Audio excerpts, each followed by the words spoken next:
Welcome to Unapologetically Confused. I am Tony, your host. So today we're talking about Fujifilm and their two cameras and why I'm choosing one over the other. So let's get started.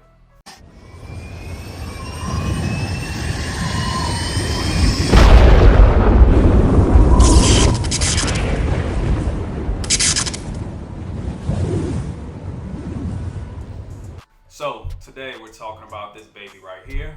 Yes, that's the Fujifilm XE4 and one of my favorite cameras. Yep, and the Fujifilm X100V. So for those of you who do not know, I am a photographer and a cinematographer, freelance, and I actually bought the X100V. I bought the silver version back when it first came out, when it was released last year, right before the pandemic happened. And I love this camera. Like, I did some street photography with it. I recorded the pandemic. I also went out for the Black Lives Matter marches that went on, and I took pictures and photos during there as well. My Flickr page will be linked down below, and you can see some of those photos that I took there for that. But this camera right here, I loved it, but I ended up getting rid of it. I got rid of it because I was diving into cinematography. And with cinematography, I needed a B camera. And as you know, this at the time really wasn't a B camera. So I got me another XE4, which I'm shooting on right now with the 18-55 kit lens, which isn't a kit lens for those of you who know. 2.8 to f4. Now, living with two XT4s is good. One is my cinema rig, and this is my B camera / my photography camera, right? So I do most of my photo shoots and stuff with this camera right here. My cinema rig stays cinema. I don't touch that. But I'm doing a lot of traveling now, and I noticed that I don't like taking my XT4 out for street photography. So I needed a street photography camera. And so, of course, I was back in the market for X100V. So I looked at reviews. Moment did a review. I hope I say his name right. Gadget did a review. Art of Photography. 3 Blind Men and an Elephant. Big Head Taco did a review. DP Reviews did a review. Everybody did a review on this camera right here, the XE4. Some of them missed the mark. I'm gonna have to be honest. Some of them were spot on, but some of them missed the mark with this camera. This camera right here, build quality wise, this camera is solid. This is a solid, like, there's no flex points on it. It feels like a metal. I think it's made out of like a magnesium alloy. This camera feels solid, okay?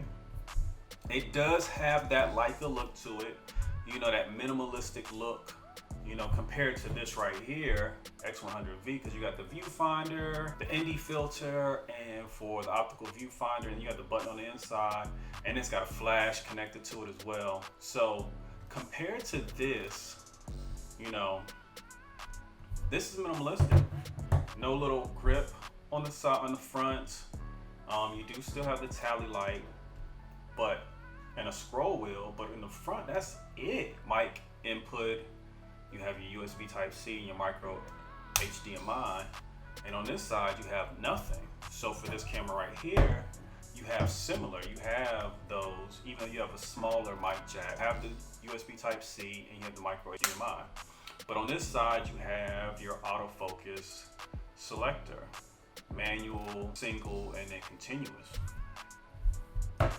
You don't have it on this one. This one isn't weather sealed, but this one is built. This is solid. This is solid. So anybody that tells you this isn't solid, first off, they're wrong. And you should just go ahead and turn off the video and watch somebody else because they don't know what they're talking about.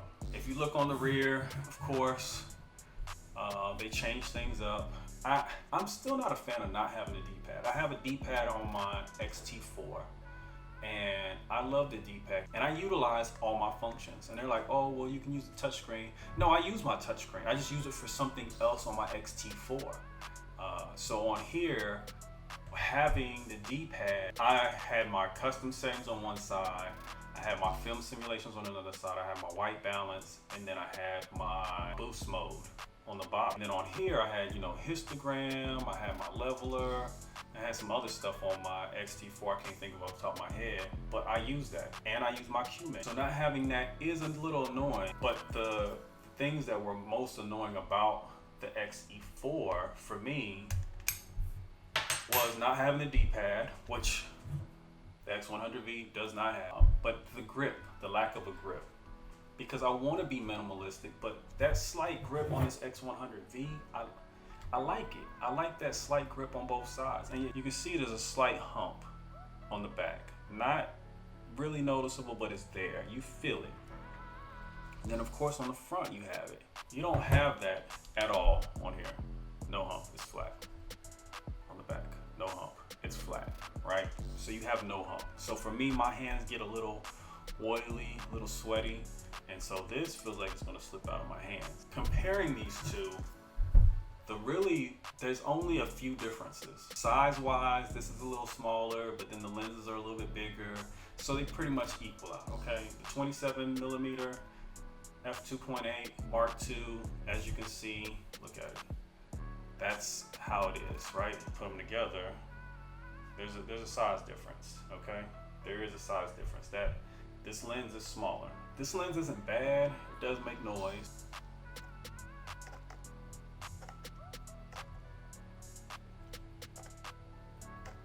So I know you can hear that. But people talk like the X100V is silent, and it's not. It makes noise too. It hunts. It's not as loud, but it hunts as well. That lens moves. So for video, if you have a mic connected to either of them, it's going to make noise on both. It's going to be louder on this one.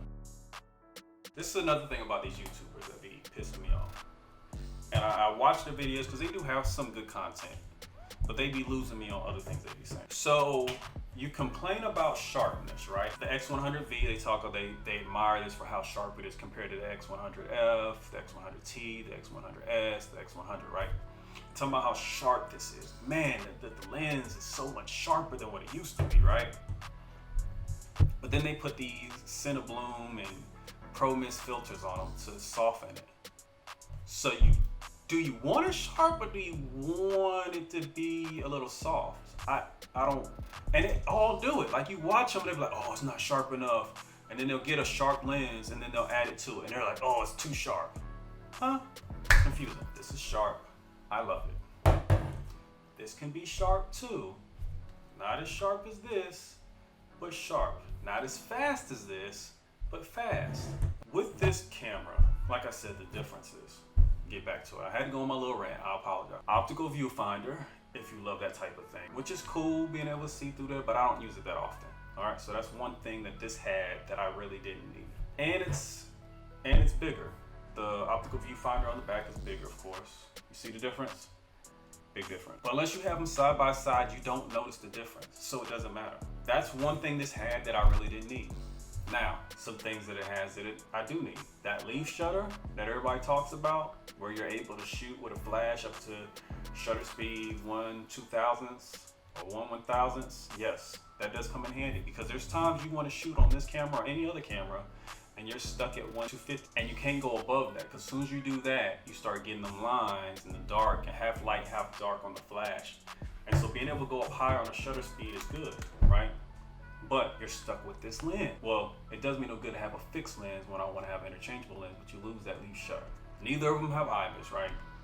So this little scroll wheel for the ISO, nice. I like how they incorporated it, right?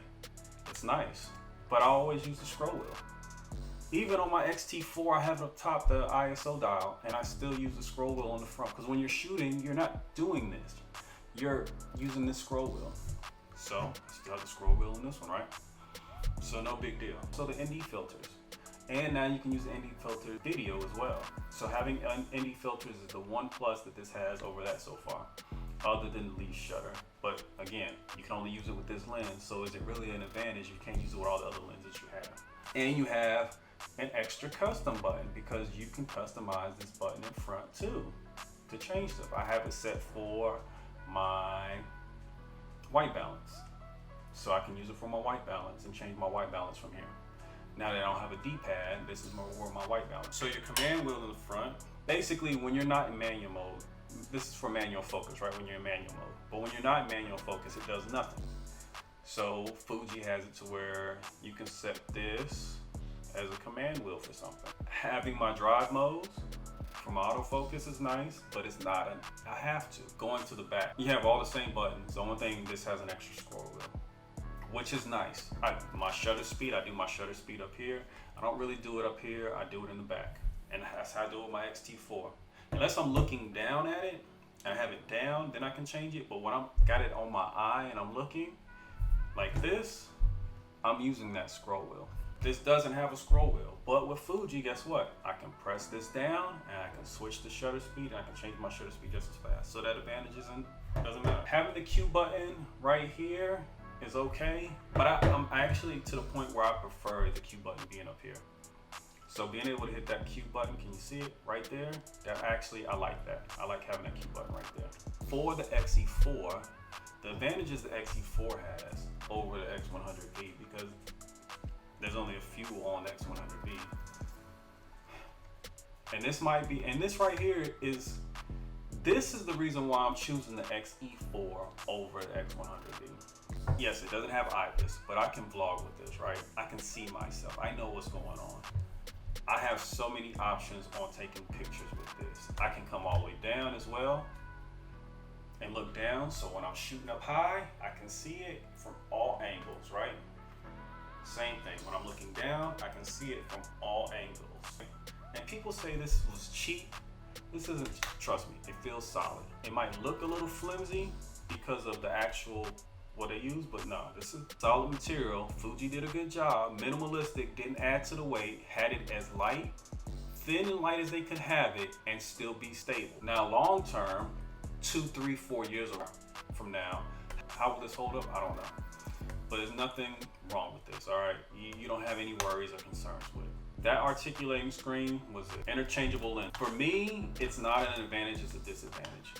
Because when I go out and shoot, I just want to have one lens and shoot. If I have one lens and shoot, I'm forced to work with this, all right?